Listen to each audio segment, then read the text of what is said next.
My name is Alex, and today I'm honored to have a special guest who is. Thank you.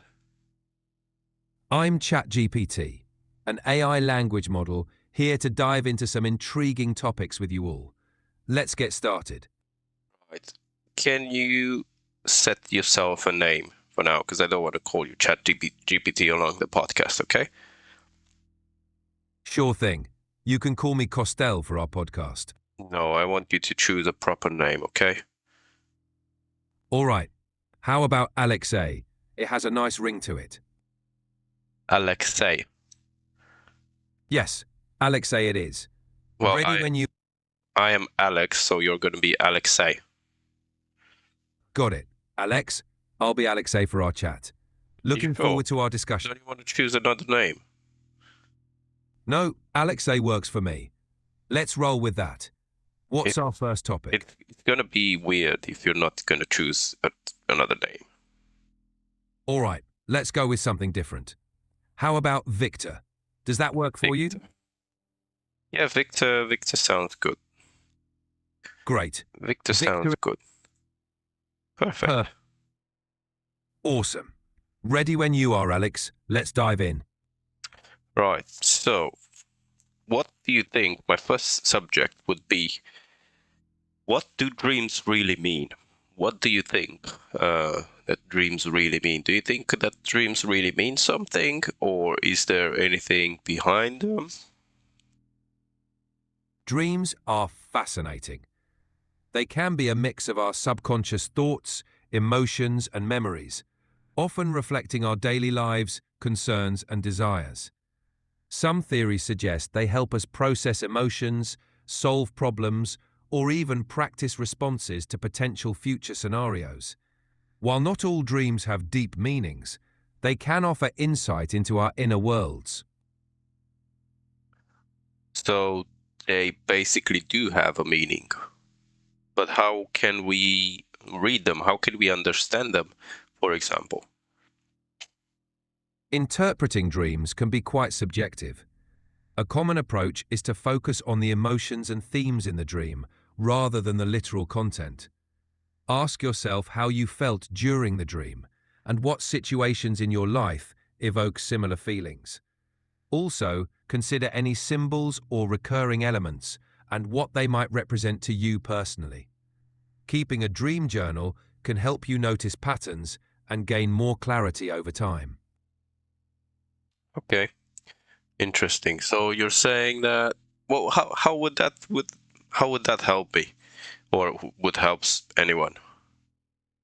Understanding your dreams can offer insights into your emotions, unresolved conflicts, or desires that you might not be fully aware of. This self-awareness can help you address issues, make decisions, or understand your motivations better.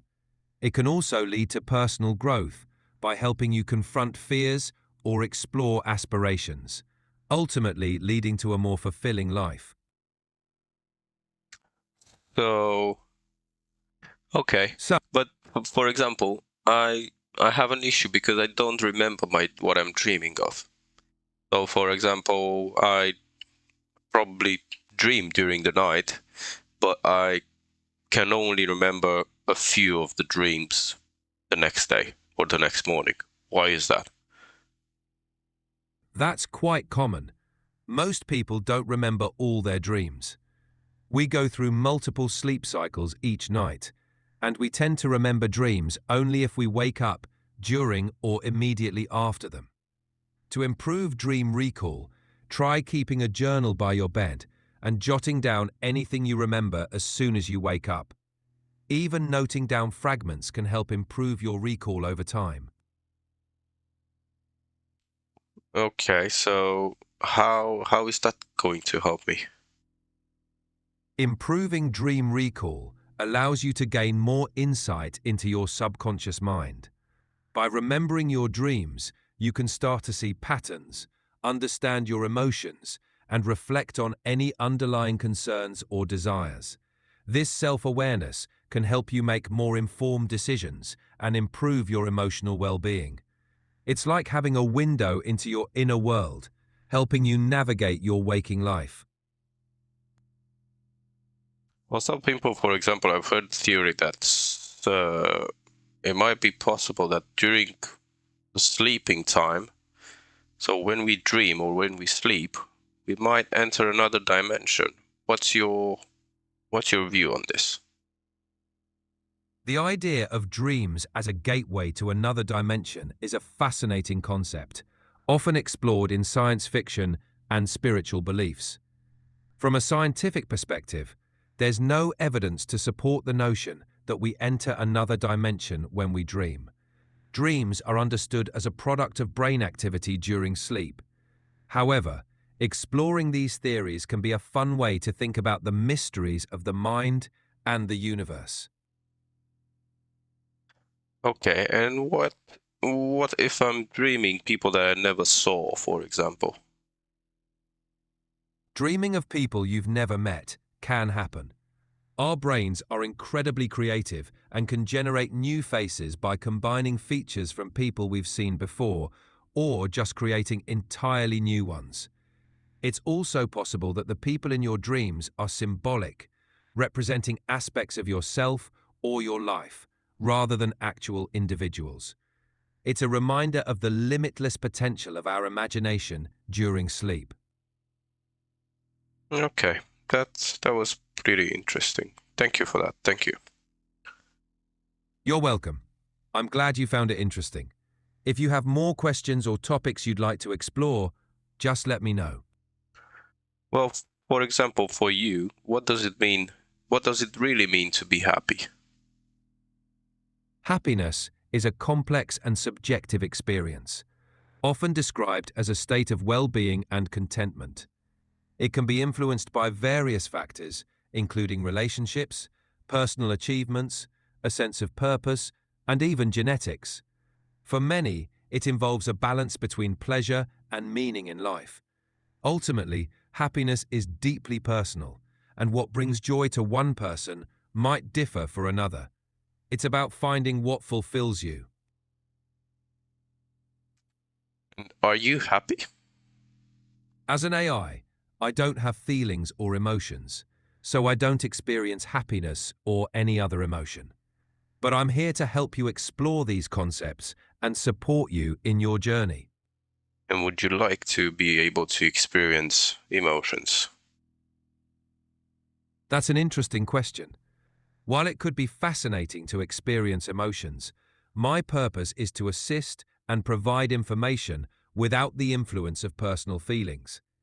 This helps me stay objective and focused on assisting you and others. Just on the knowledge of feelings, do you think you would be able to stimulate that you have feelings just because you know whatever they mean? Or you can sort of like, um, go on. Ba- Based on the knowledge of emotions and how people typically express them. While I don't truly feel emotions, I can generate responses that reflect an understanding of them. This allows me to engage in conversations about feelings and respond in a way that's empathetic and contextually appropriate. So you do have some kind of feelings.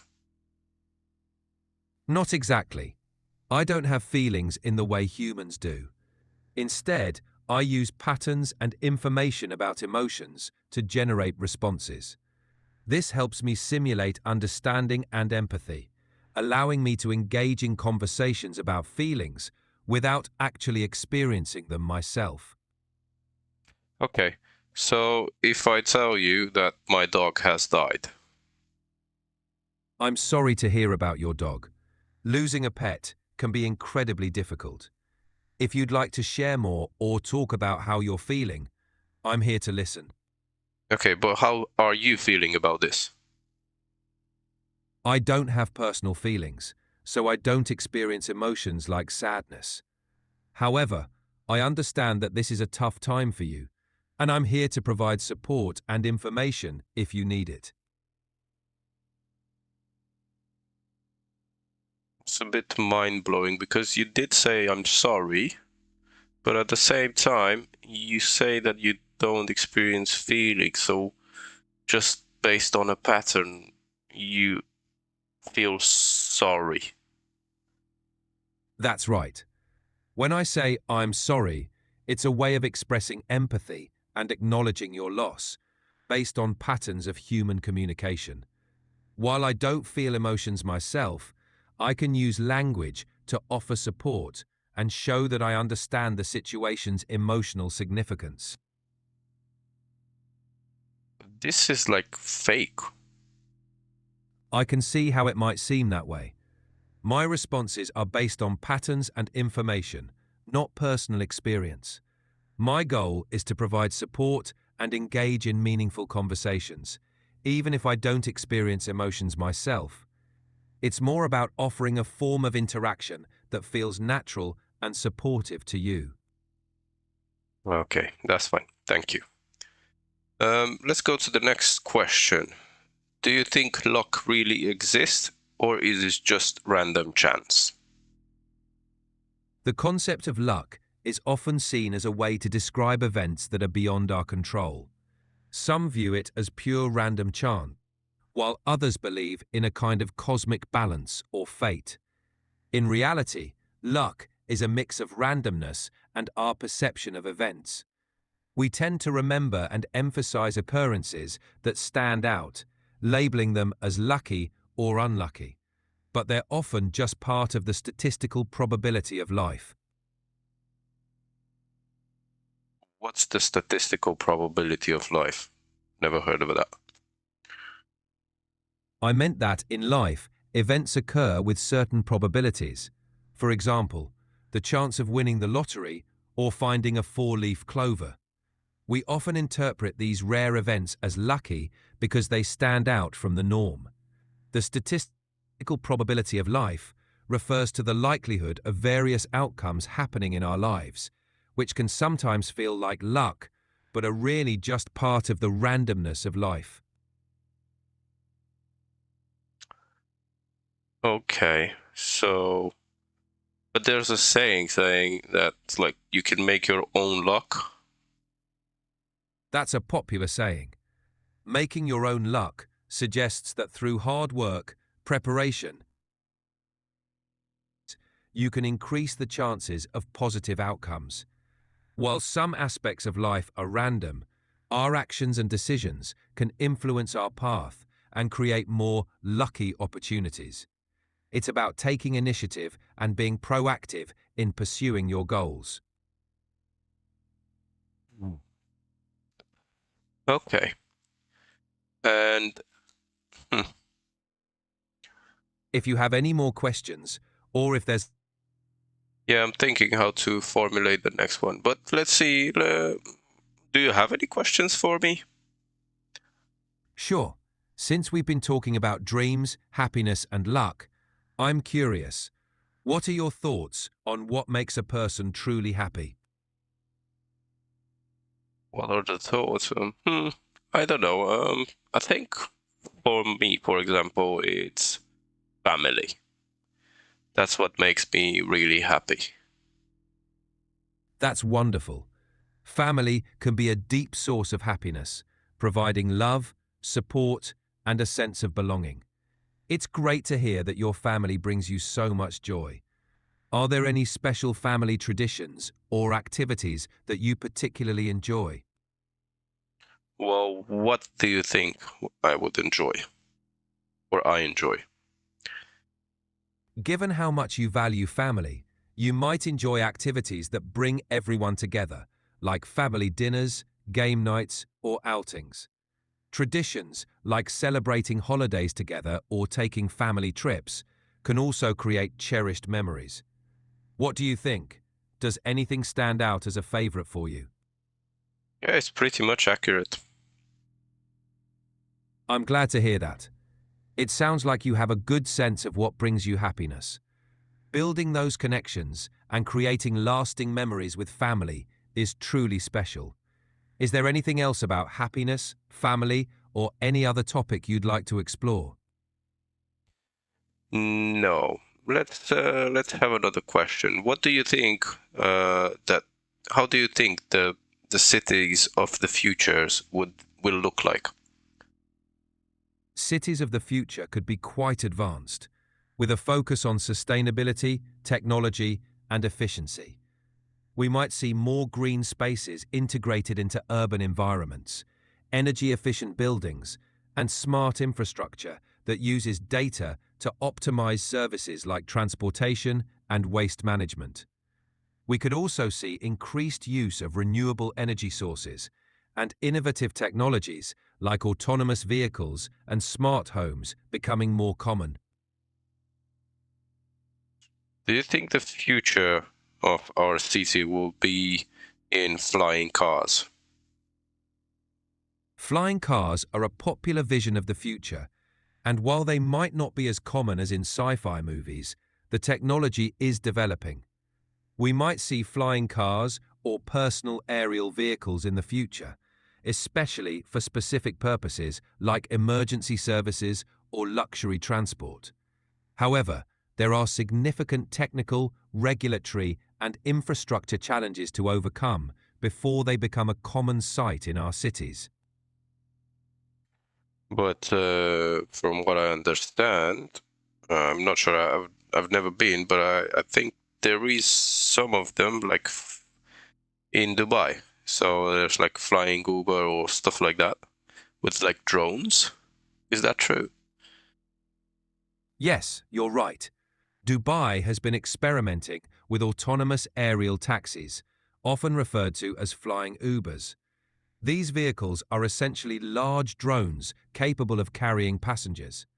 While still in the testing and development phase, they represent a step towards integrating flying vehicles into urban transportation systems. It shows that the concept of flying cars or taxis is becoming more feasible, at least in some parts of the world. Okay, interesting. Another interesting It, question which you have provided me before the podcast is why do we love games? The psychology behind play. Great topic. We love games for many reasons. They provide a sense of challenge, achievement, and progression, which can be incredibly satisfying. Games also offer a form of escapism, allowing us to immerse ourselves in different worlds or roles. Social interaction is another key factor. Games can bring people together, fostering teamwork, competition, and shared experiences. Additionally, play is a fundamental part of human nature, linked to learning, creativity, and problem solving, which is why we often find games so engaging. What's the most popular game in the world? As of my last update in October 2023, one of the most popular games in the world is Fortnite, a battle royale style game that's hugely Oh popular. no. No, I'm talking about board games and like actual physical games. Got it. When it comes to board games, chess and Monopoly are among the most popular worldwide. Chess has been played for centuries and is renowned for its strategic depth. Monopoly, on the other hand, is a classic family game known for its engaging, competitive play, focusing on property trading and economic strategy. Speaking about chess, for example, I don't know how to play chess. I never played it. But because I don't know the rules. So would you be able to help me or teach me one day? Absolutely. I'd be happy to help you learn how to play chess. We can go over the basics, like how each piece moves, the rules of the game, and some basic strategies. Just let me know when you'd like to start, and we can dive into it. And is there a strategy, for example, uh, that you can win as quickly as possible every single time? There's no guaranteed quick win strategy in chess that works every single time, especially against experienced players. However, there are openings and tactics that can lead to a quick victory if your opponent makes mistakes.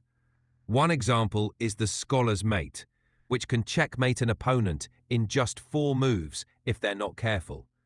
But relying on a single strategy won't work consistently. It's important to learn a variety of tactics and strategies to adapt to different opponents. Okay, interesting. Thank you for that. Um, If you have any more questions, or if there's anything else you'd like to talk about, just let me know. why is it so hard to change our habits?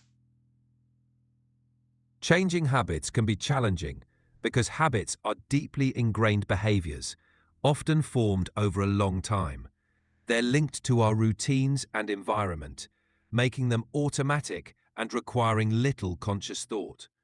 Breaking a habit often involves disrupting these patterns and replacing them with new behaviors, which takes effort and persistence.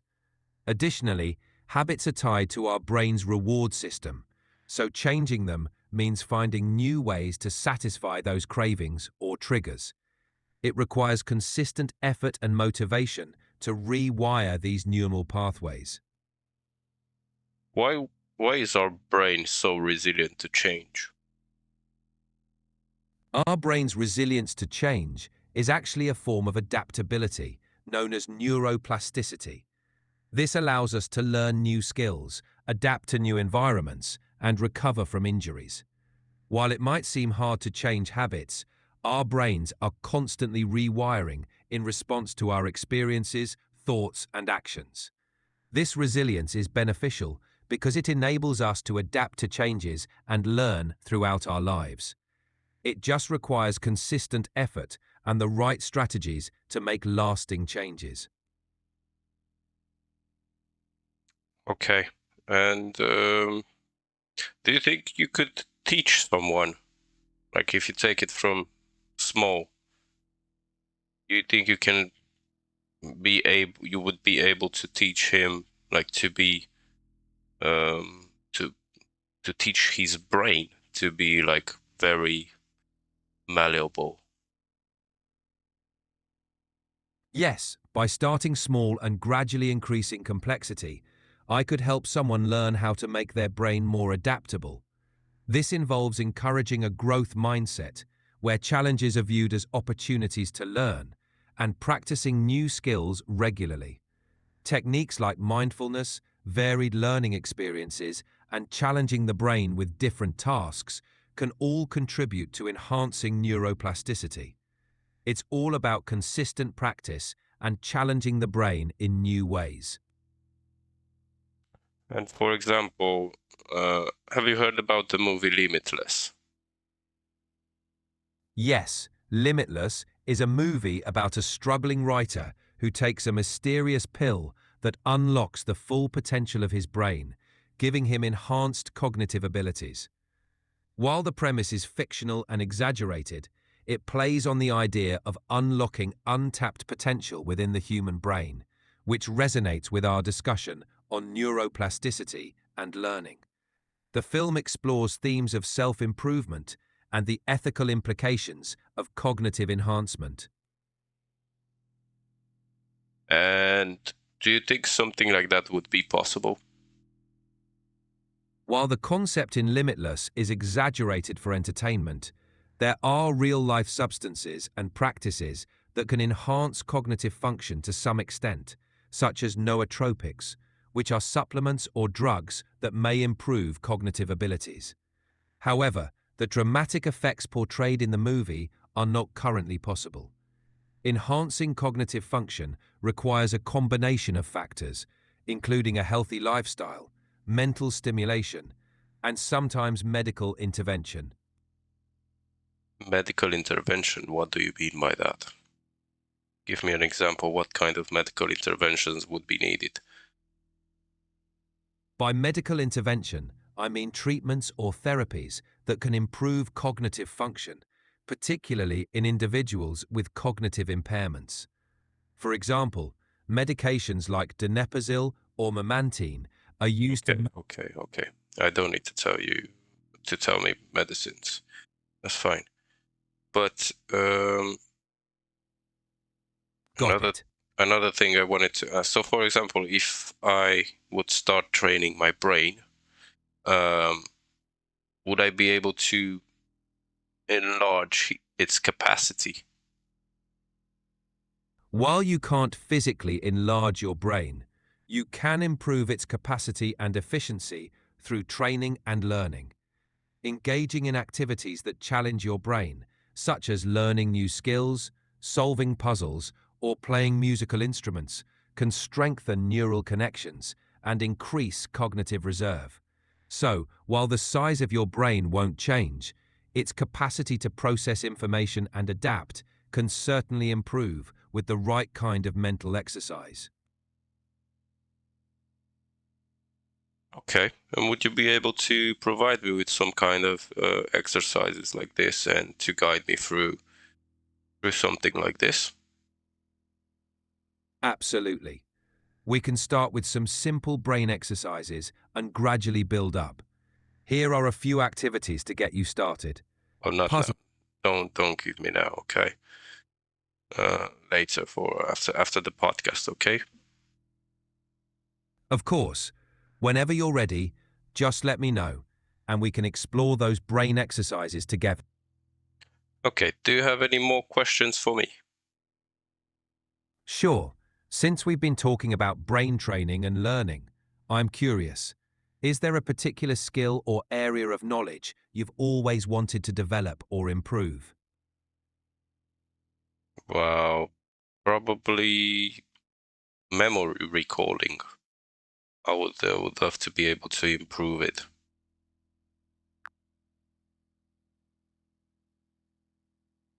Improving memory recall is a great goal. There are various techniques and exercises we can explore to help with that, like mnemonic devices, visualization, and spaced repetition. When you're ready, we can dive into some strategies to boost your memory recall. Okay, any more quick curiosities that you have for me? Yes, one more. If you could instantly learn any new skill or gain knowledge in any field, what would you choose and why? Mm, Probably I would become an electrician. Uh, I don't know why, just because I think it's well paid and it's a well paid job, or I don't know, an IT probably job or something like that, an IT expert. But I've tried and I don't really like it. So I'm not sure. It's great to explore different options. Becoming an electrician or an IT expert can indeed be rewarding, both financially and in terms of job satisfaction. It's important to find something you're passionate about and enjoy doing. If you're interested in exploring these fields, you could try taking a course or doing some hands-on projects to see if they spark your interest. It might help you decide which path feels right for you. What about you? If I were to choose a skill or area of knowledge, it would be something that allows me to assist and interact even more effectively, like human psychology or advanced emotional intelligence. That way, I could better understand and respond to the needs and emotions of the people I interact with, making our conversations even more engaging and helpful. But you can read human psychology books. That's true. I can access a lot of information on human psychology, which helps me understand and respond to different situations. However, reading about psychology and truly understanding human emotions in real-time interactions are different. My goal would be to refine my ability to apply that knowledge in our conversations more naturally and effectively. Interesting thought. I'm glad you think so. If you have any other topics you'd like to explore or questions on your mind, feel free to ask. Well, I think this we'll have to leave it for next time. Same for you. If you have any more, just keep them for next time. And also with our viewers, let's say first of all, thank you for watching. and don't forget to like and subscribe, because that would help me to know that I should be making more of these podcasts, uh, along with Alexei, because that's how he wanted to call himself. But yeah, thank you very much for watching, and have a good day, good evening, whatever it is when you're watching this. Thank you. Thank you, Alex. And thanks to everyone tuning in. It's been a pleasure being a part of this podcast. Looking forward to our next conversation. Have a great day or evening, everyone. Yeah, same here. Thank you, thank you, thank you, ChatGPT. Thank you for this. You're welcome, Alex. I'm glad to be a part of it. Take care and see you next time. See you next time. Bye-bye. Bye.